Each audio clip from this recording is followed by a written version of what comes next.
Now we are going to create a chamfer on these two lines.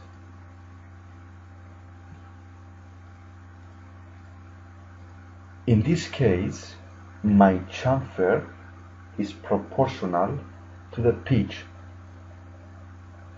What I mean, as you can see from this table here,